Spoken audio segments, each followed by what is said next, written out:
Okay, hi, good afternoon, everyone. Sorry, I like a little bit of interaction. Hi, good afternoon, everyone. Hey, that's better. My name is Pedro Yoshin, and welcome to this afternoon's panel, which is Black Talk, Back Talk, the capabilities of criticism. So I am currently a curator at Tate.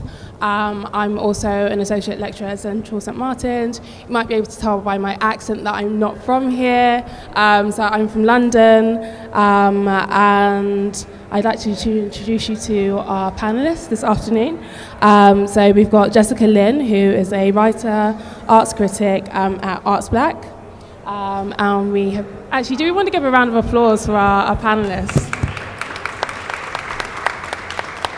Thank you. And then we have Shantae Robinson, who is also a writer critic and a professor at MOU. Thank you very much. And last but not least, we have Halima Taha, who is an art historian, writer, and advisor at MOU as well. Thank you very much. So I suppose the reason why we're here, or the main theme of this panel, is to discuss the importance of an intra-dialogue and critique within the Black visual arts community. So it's really about pulling together both an international and intergenerational panel of curators, writers, and critics to generate a rounded discussion. And I suppose when I was initially invited to moderate this panel, I was thinking about how we might approach this, but I think Jeremiah was really helpful in framing this as being much more of a conversation. So really thinking about it being more like a couple of friends at home, and potentially you are all overhearing this, but also hopefully a part of this conversation at the end.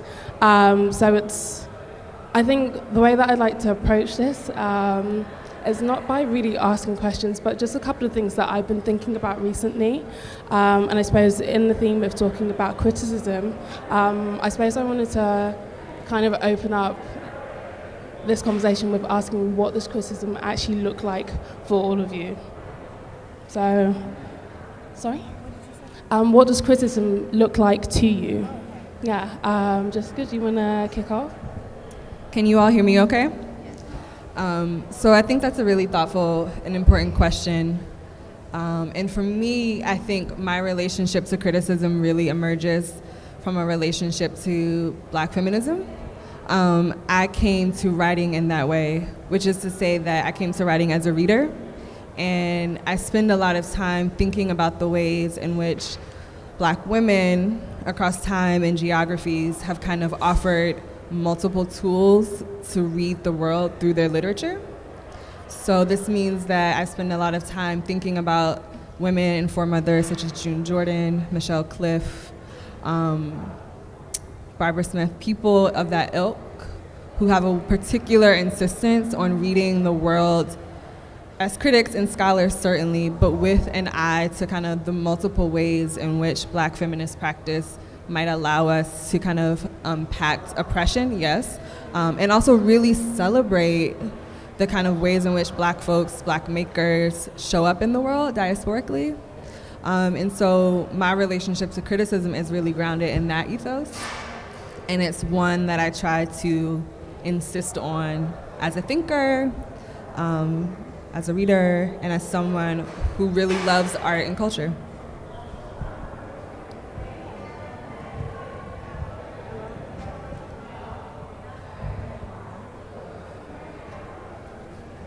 Can you hear me? Okay, there it goes. Okay, so I'm thinking that criticism is a conduit between the artist and the viewer, and I think that art writers help the meaning-making process. I'm currently looking at Black feminist criticism, and that started back in 1978 with Barbara Smith in her essay towards Black feminist criticism.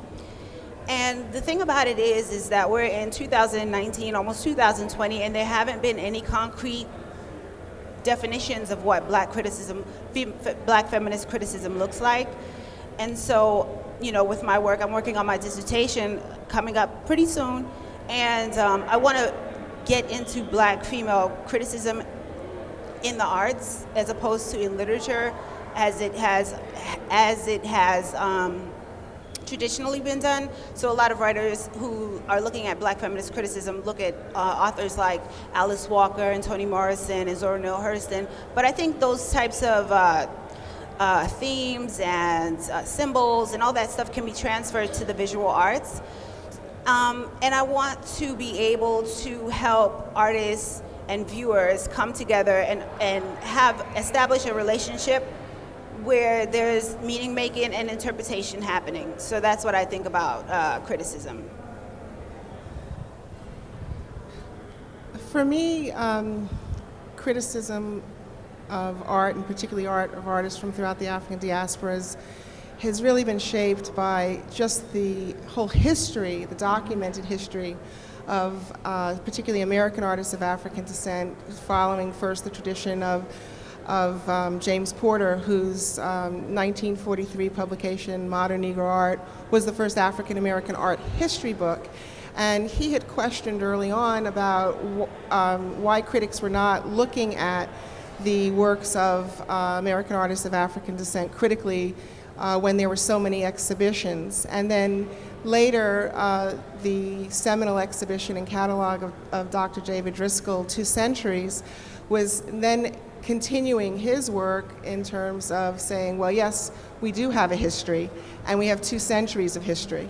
Because during the time of Porter, the argument by mainstream was that Black people haven't been here long enough to have a history of art, therefore we cannot critique the art.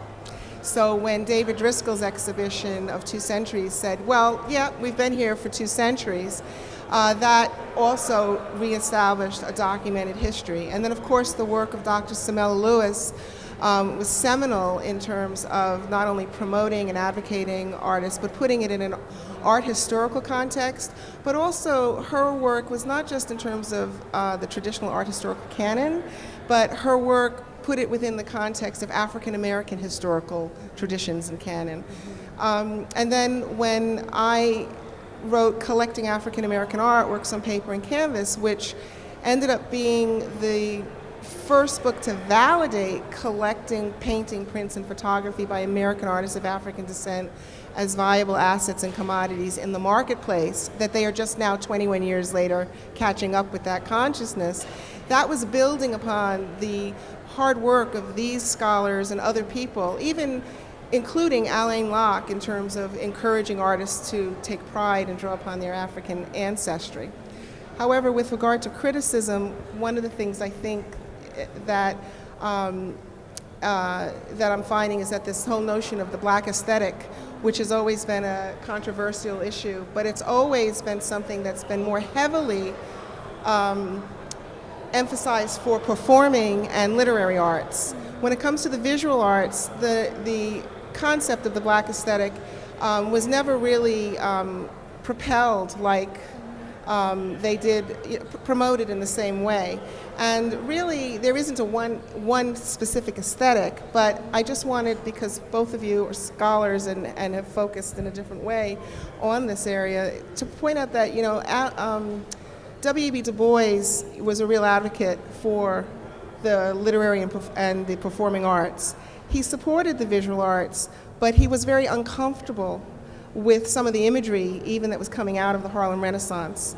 And also, not only was there tremendous, and continues to be, sexism and homophobia and all of these other things that have impacted the way art is looked at and criticized or included or excluded, but because he was so focused on the Talented 10 and what that image and what that meant, he was uncomfortable with some of the imagery. So there was more of a push towards the literary and performing arts. Then you go to the Black Arts movement, and even there, where Larry Neal was the main voice for the Black Arts movement, the famous Wall of Respect, none of the images are of any artists. So again, this concept of a Black aesthetic, even though you have a aesthetic tradition politically over the course of time, you know, Afro-Cobra and Spiral and everything. But I think that at this point, in terms of the way I'm looking at criticism and the way I'm writing, I'm very interested in integrating a a linear aesthetic pedigree historically, but without elitism, which is a big part of the art historical and critical world. And I think that the work that we all do collectively allows us to integrate not only our history, but also to contextualize it through experience and also the cultural references that this market has absolutely no idea about. Thank you. So I just wanted to draw on some of the things that you've all talked about. So we talked about this idea of celebration, established relationships, histories, validation, and also this idea of inclusion and exclusion. And I think those are all really important things, especially when we start to think about and consider what audiences take from art criticism or how they start to engage with that. So I suppose in my day job, working at Tate, one of the key things that I suppose we are really trying to do is to engage young people with art. So really thinking about how we open up that conversation for them and making that much more accessible. So I think it really starts with maybe a simple question of asking somebody, what is it that you're seeing in front of you? What does it look like? How does it make you feel? So I suppose I'm really interested to hear from all of you, because we've talked about this idea of the artist, and of course the artist is hugely important, but I think it's also really important to remember that as Black people, arts are such an ingrained part of our everyday lives. For a lot of people, they don't know that they're maybe even participating in the arts or that they are making art because of the way in which art is being framed as being so high culture, but also failing to remember that they are making culture, they are cultural producers, makers, curators, critics, and writers in the making. So kind of, I suppose for all of you, how do you maybe approach engaging maybe what's considered as the layperson in arts criticism? I actually was a docent at the High Museum for 2 years, and I gave a tour in DC. So I think that just going, like I partnered with a meetup group to give a tour of the Smithsonian for Black History Month. So that was something I did, and that's something that I look forward to doing again.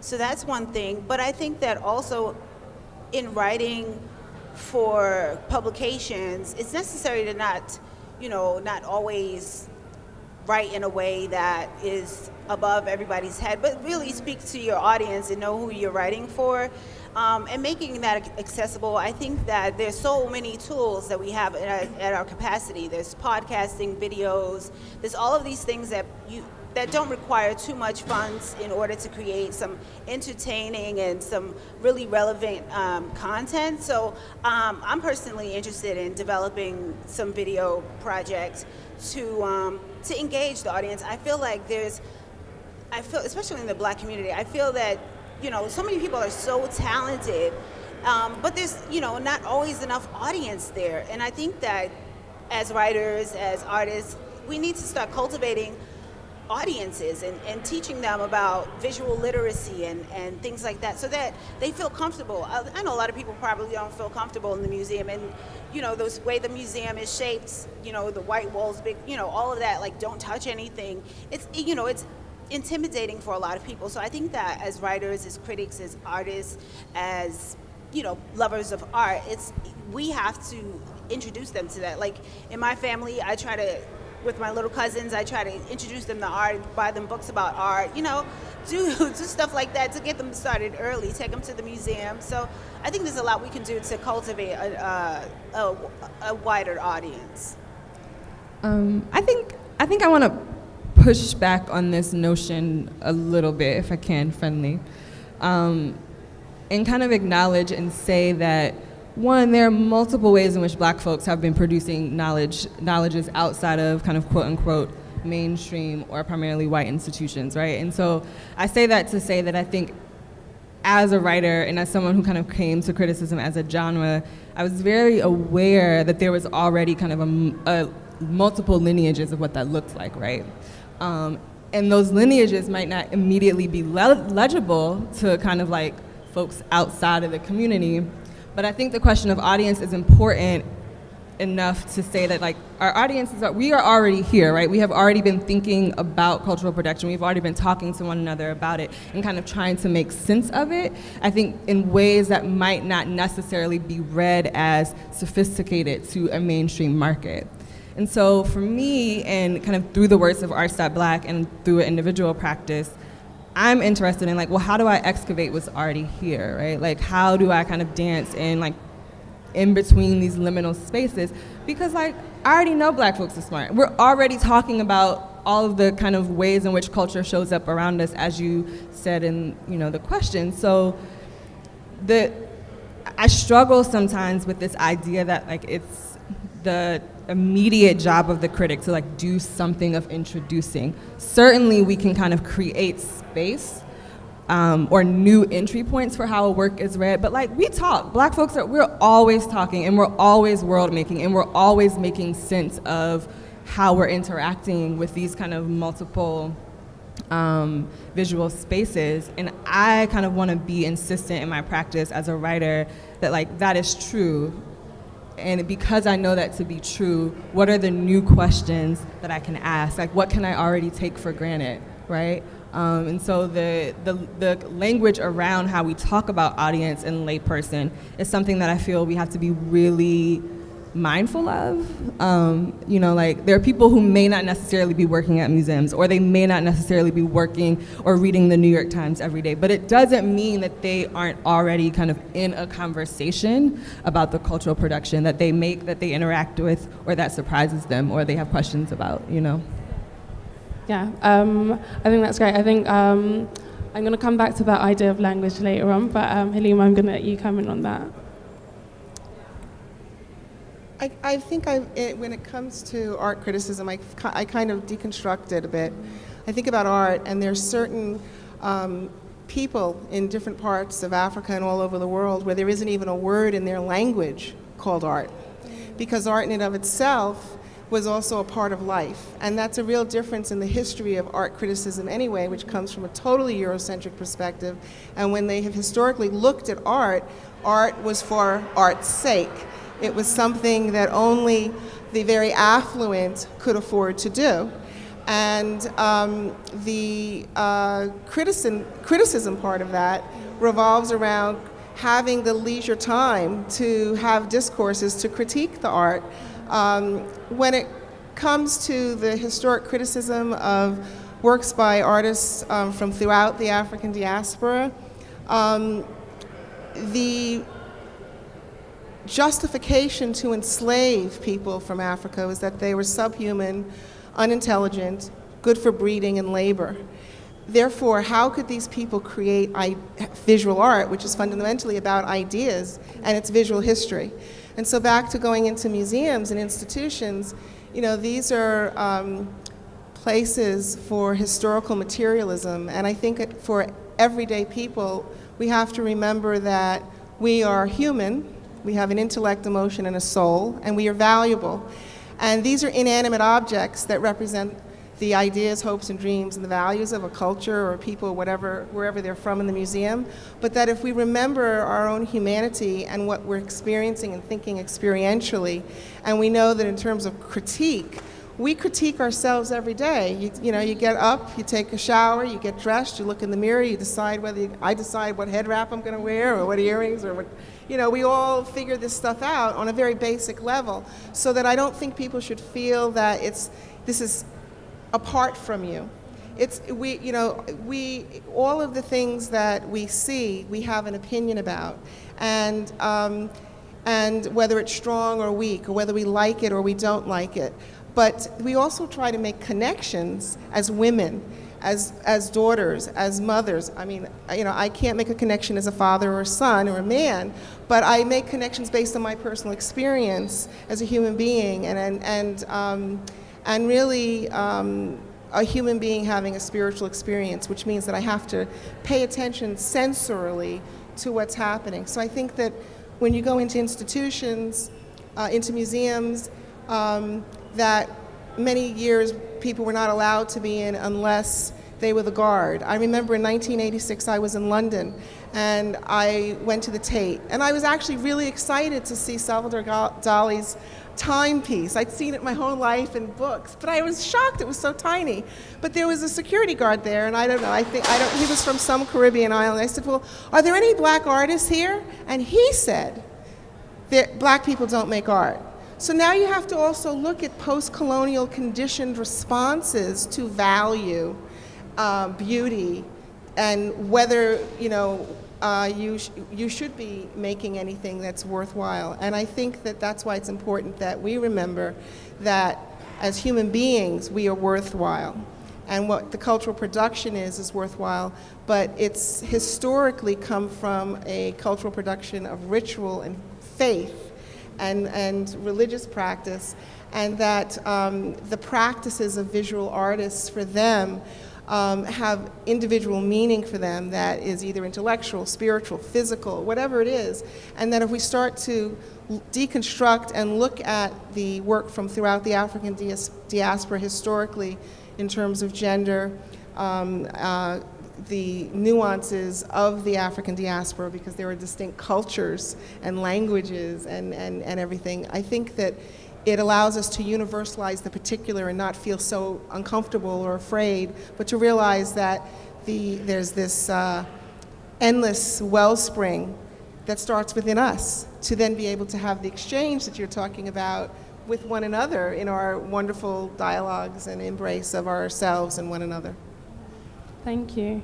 So as you were speaking, one of the things that I kind of really liked was that framing of talking about us as women, as daughters, as mothers, and the fact that critique can sometimes happen at home in kind of the everyday small decisions. And I think one of the things that I'm wondering, or I've also been thinking about, is where does critique happen?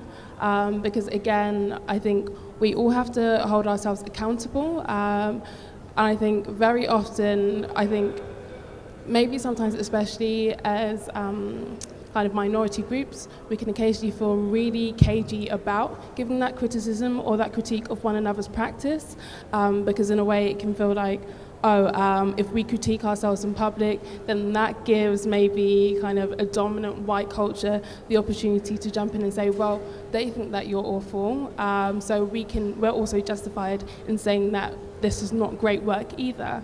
So I'm really wondering, where are those spaces that we can, I suppose, really openly critique the work that we're doing? Because without the critique, we can't push the culture further, we can't push our practice further, whether that be as writers, curators, or artists.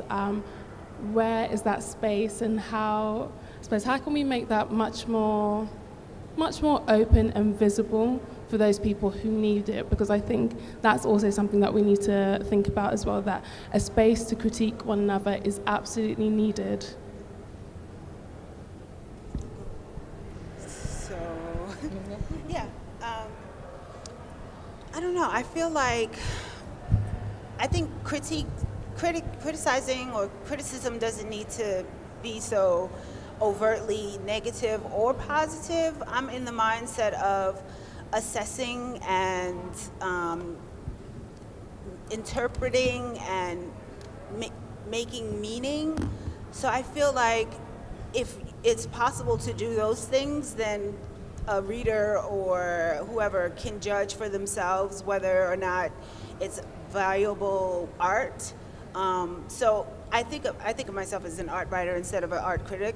So I'm thinking that if those things happen, if there's something happening in the work, then it's obvious on its own that it's valuable. I shy away from ever saying that this is bad or this is terrible. I love something or something like that. I try not to pass judgment.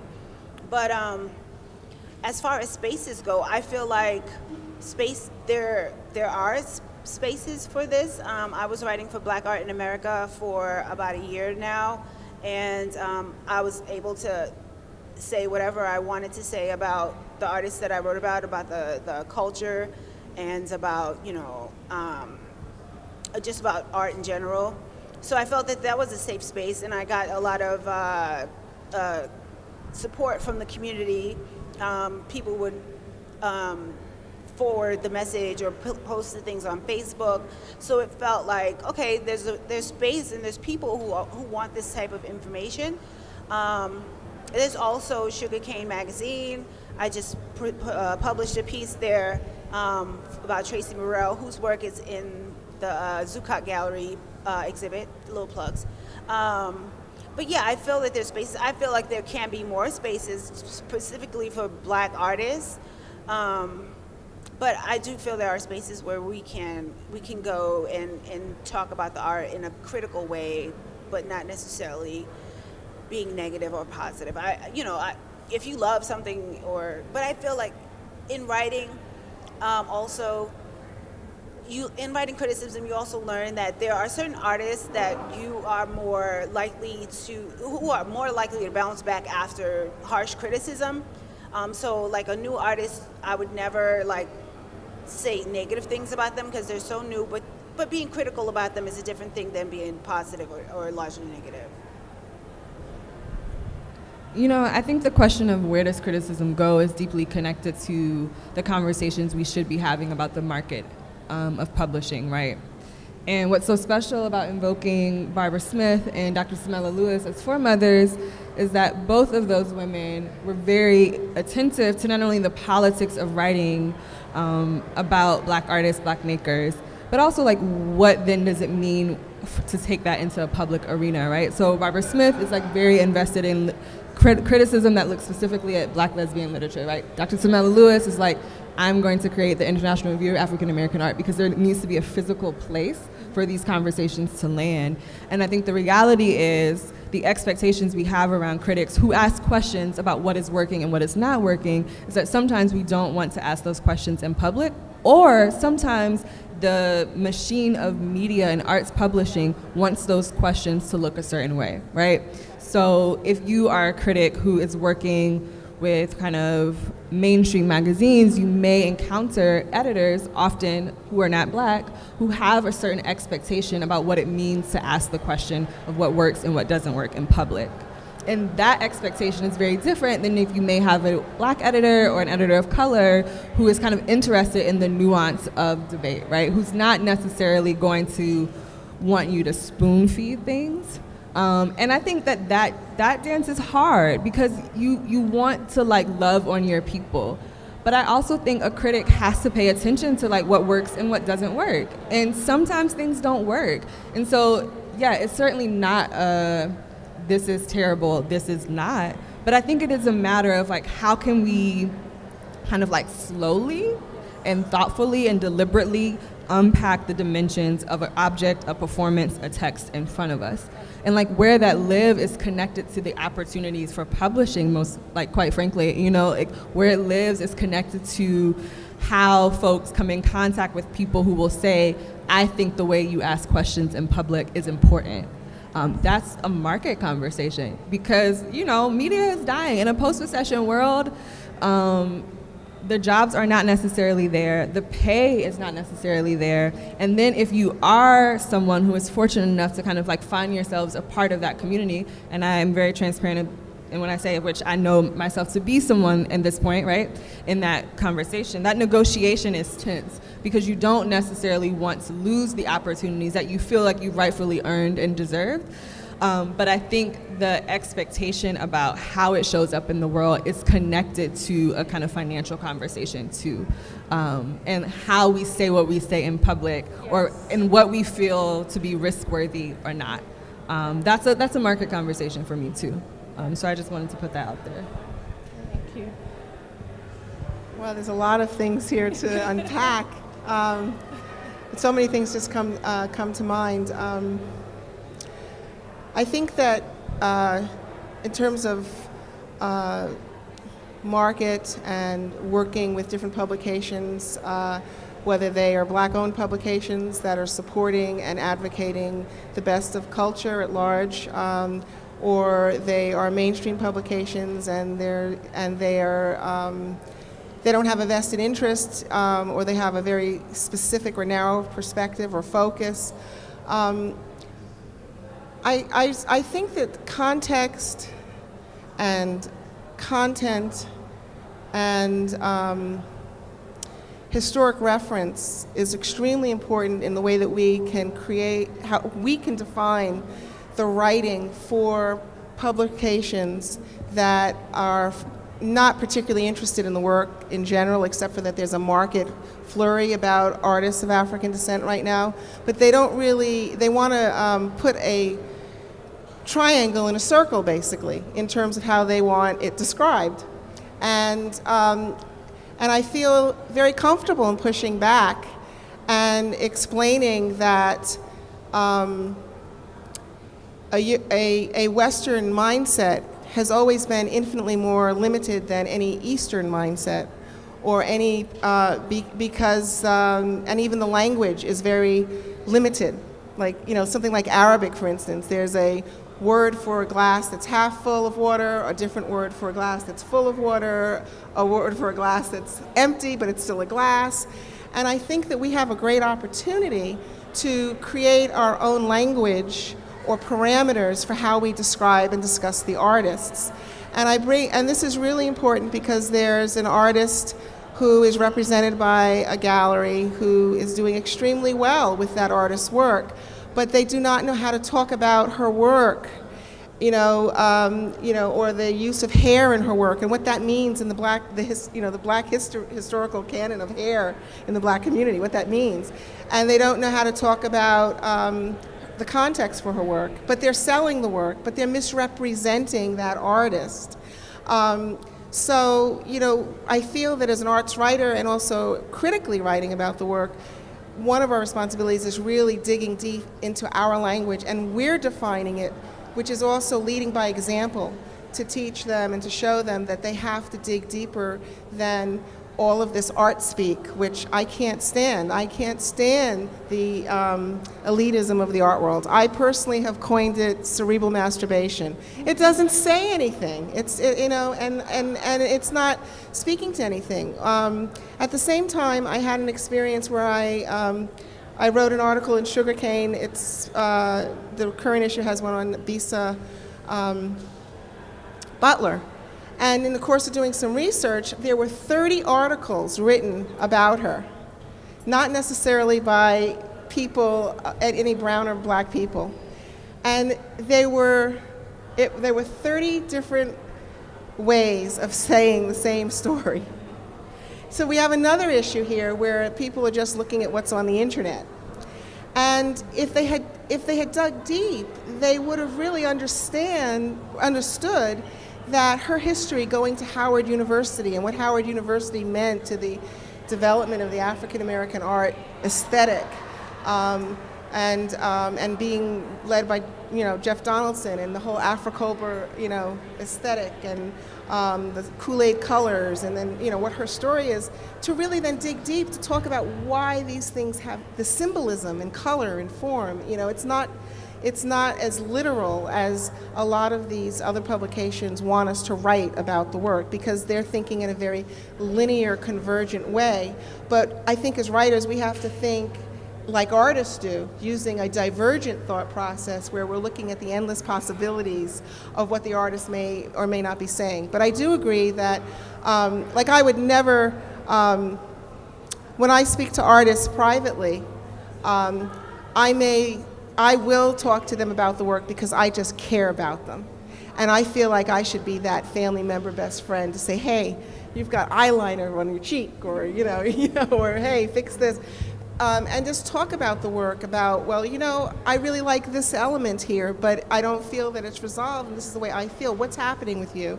And we can have the conversation. But in the piece, I would probably focus on the stronger pieces, but then I can make reference to things that artist is continuing to develop, and in that place provide the criticism. Because I do feel protective. I feel that a lot of the artists are more vulnerable now than ever because of the way the market has really identified their new commodity. And I'm going to fairs all over the world in part of research for the next book that I'm working on, and I'm seeing artists who are doing great at auction, but the paintings, some of them are still wet and they're coming to these fairs. Or you're seeing white spaces because the artist hasn't had time to stand back and look at it over a period of weeks or days. And so what is that doing to the market? That's creating an uneven body of work. But what's really happening for some artists is that their proliferation is so great and the demand is so great that they're either being locked into a specific aesthetic, which is counterintuitive to being an artist. You're constantly evolving and growing, but the marketplace is also beginning to shape and limit what we can or should be looking to critique based on a very limited view of what the culture can produce. And we know that's infinite. But so I'm really concerned because some of the younger artists that are being picked up, that passion for the work, they're now on an assembly line because now they've got collectors who are waiting for work to be produced. So when do they get to explore new mediums and ideas? So I think when we're interacting with artists, it's really helpful to them as collectors, as students, as art enthusiasts, as writers and art professionals, to talk to them about how they're doing, what are they thinking about, and how is that relating to their practice today, and how do they envision themselves in the future, not just in terms of the business, but I feel like our role, and it's always like this, we are always wearing 72 hats. It's always like that. And I don't mind, I'm tired, but I think that that's the thing that we have to do as a way of preserving and nurturing and cultivating the culture. Because we have to support, we have to push, we have to be critical, and we also have to often defend their right for their work to be represented a certain way. So we don't have the same luxury that other art critics have to just say, well, yes, I go and I look at work and I critique and I write about it, and we don't have that. We're wearing a lot of different hats, so we bounce between art writer and art critic and historian and griot and advocate and and rep and But I think that that's one of the beautiful things about our culture is that we do that, and we come from that tradition, and we've had to maintain that tradition, and I think we should continue, and at this time, the one thing I'm sure I hate this whole thing, black art in their moment, this is the moniker, they're having their moment. Well, no, you just woke up for that moment, this moment has been thousands of years. So, and there's pushback if we say that, because the mainstream is not taking the time because they think it's a moment. Yeah, I think that in the question about the urgency around the existence of critics who are black and of other color as well is really important, right? Because not only do we do something in real time for emerging artists, even though I hate that word so much and it means nothing and everything. It's a market term, right? But there's also a real way in which black critics can be invested in processes of excavation, right? Because we know that there have been multiple timelines and we know that there have been multiple existences. And so what does it mean then to say that I'm not only interested in responding to kind of artists as they develop real time, but I also am really interested in kind of unveiling work that has already been here and kind of putting a framework around practices that have already been in place for decades, right? That is, I think, equally as important, and for me kind of connected to what you're talking about. We have to do the kind of double dutch of being in real time and also kind of reminding and reaffirming and unveiling things that have already been here. I just want to say that what you're talking about, I learned when I was 12 years old, when my mother took me to the first National Black Feminist Conference, specifically to hear Barbara Smith, Shirley Chisholm, Eleanor Holmes Norton, and Florence Kennedy speak. And this is exactly what all of these women were talking about. And it is, and there have been some wonderful men in the world that have done some great things, but it's usually been the women who are looking at the layers, unpeeling layers of this onion, so to speak, and that have to look at things from many different perspectives in order for the complete story to be told, because we're constantly having to deal with, patriarchal views of everything and Eurocentric views of everything. So I agree with I agree completely with what you're saying.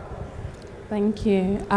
So we're close to time, but I suppose the one last thing that I would like to ask you, because I think we've had a really wonderful discussion about the importance of markets, the importance of language, and looking back at our history, and also thinking about the care of an artist, as you said, because I think that's a really important thing, just to ask an artist how they're doing, and kind of how that relates back to the work that they're creating, because I think very often people don't care about that. As you've all talked about, it's now very much like an assembly line, but I suppose in thinking about this idea of pushing practice forward, and also being critical, not necessarily overly positive or overly negative, but this idea of self-criticality. Just very quickly from you all each, how do you go about, or how will you continue to push your own individual practice forward going forward? And I think, and then we'll open up to questions from the audience. So how do we push our own individual writing? I really love that Barbara Smith's name is being said so much, because many Black women are important to me, but I think she has, that text toward a Black feminist criticism has become so seminal in the past few years of my work, because what Smith is calling for is an insistence on intimacy, right? And to kind of complicate how close we can become to an artist. And the idea of embedding oneself as a critic within an artist's practice is kind of controversial, right? We've been taught that distance.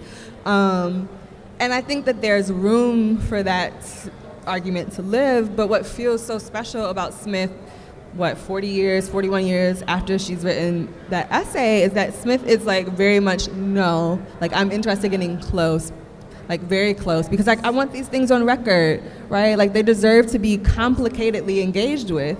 And I think for me, the notion of becoming embedded is what's kind of keeping me writing, and writing differently, and kind of writing against a pace of a media and publishing world that's I need this 2 days after you see the show, I need this 1 hour after you leave the studio.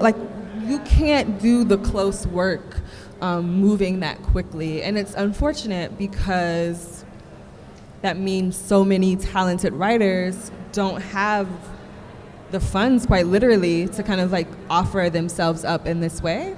But I think Smith is such a great North Star, and I think that essay, if you haven't read it, though it's so much that we can talk about and how that essay has maybe aged over time, I think that it remains really important to think about the role of Black critics, right? We can get close, and we can do some of the unveiling and the unpacking that others just don't have the eyes to do. Thank you. So I try to challenge myself by writing for different publications as much as possible. And I forgot to say that I also wrote for Arts Black, Arts Not Black. Thanks, girl. And that's another place where Black scholarship is welcome. But yeah, right now I'm wanting to write more for academic journals, because I don't doing research is so daunting because there's just not enough done, and I feel like I can contribute a voice, and I welcome. Sorry. So I'm thinking about writing for academic journals more often, because there's really doing research on artists and art terms like Afrofemcentrism, there's not enough. It's not enough done, and I'm hoping that other people will start to write. So we have conversations with each other back and forth. That's my dream. So so I'd like to do more of that. There aren't many journals out there that are created for us and for our art, and I'd like to see more of that as well. But yeah, that's how I'm challenging myself, to just write for different publications. Thank you. My writing practice is constantly evolving. I've written articles for magazines and other articles for books and things. And what's happening with my writing now is that right now I'm working on another book, but I'm also simultaneously working on different articles. Now, there are some artists that I have interviewed, and I am still working on some of their articles, and it's even maybe a year, because for certain artists that I think are really extraordinary, I'm thinking very critically about how I want to present them. And I also want to pay attention to how they're being presented, and I'm able to critically look at what's been presented about them to see where the gaps are. So sometimes for writing for certain artists, I take a lot of time, because I know that when I'm going to finish it, I want to really hit it for them, for their benefit. There are other situations where, you're hired for things to get, to make money, to pay your bills, and that's real.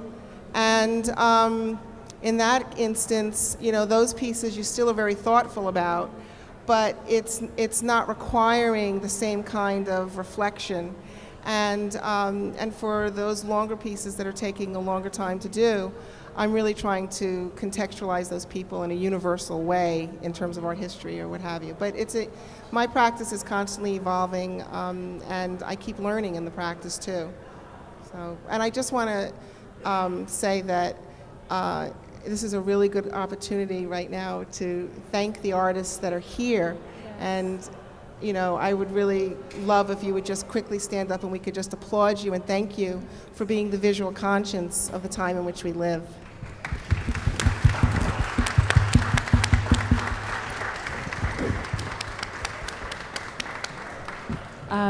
Thank you very much. I just wanted to say thank you to all the panelists. I think you've been really generous in sharing your practice, your thoughts, your feelings around criticism within the community, and I say that very broadly. And I'd like to say thank you to the audience as well for being here and part of the conversation. I don't think we have time. We've got a couple of minutes for some questions from the audience. Do we have any questions at all?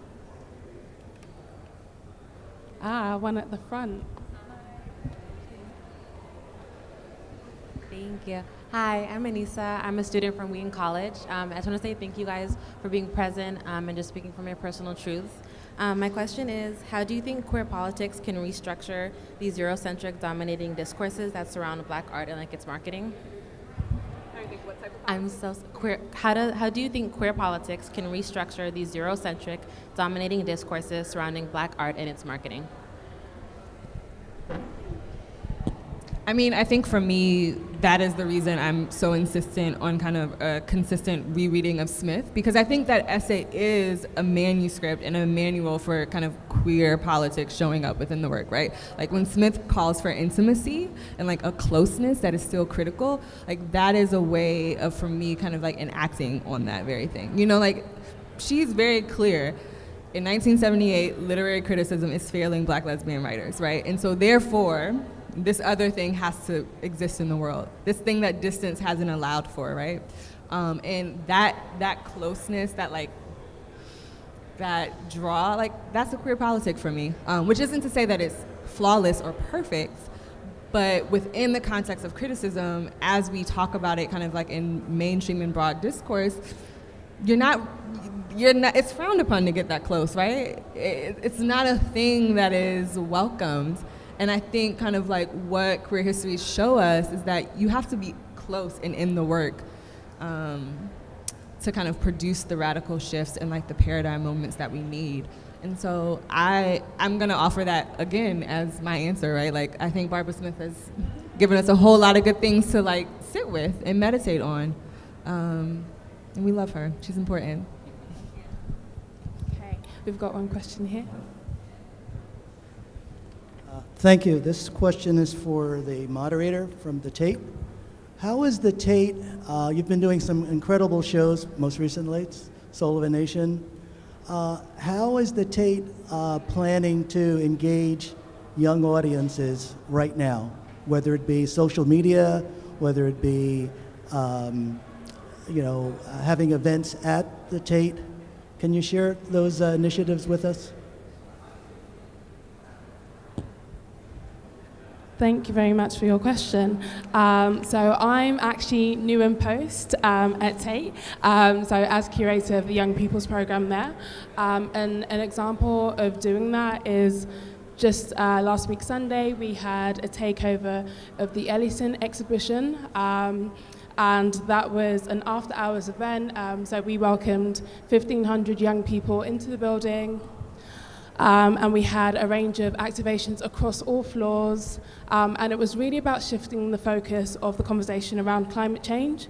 So we invited lots of artists of colour, non-binary artists, to occupy that space and shift the focus of that, because I think for everyone, the conversation previously around climate change has been very Eurocentric and not really looking at the people who are actually affected by climate change.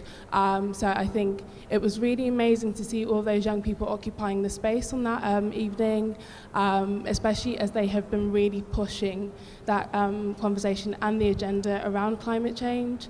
So those are some of the things that we do. I suppose in our program, other things that we do is we have our Take Collective producers, who are a group of young people between the ages of 16 to 25. So they're a regular group of them who meet to support programming.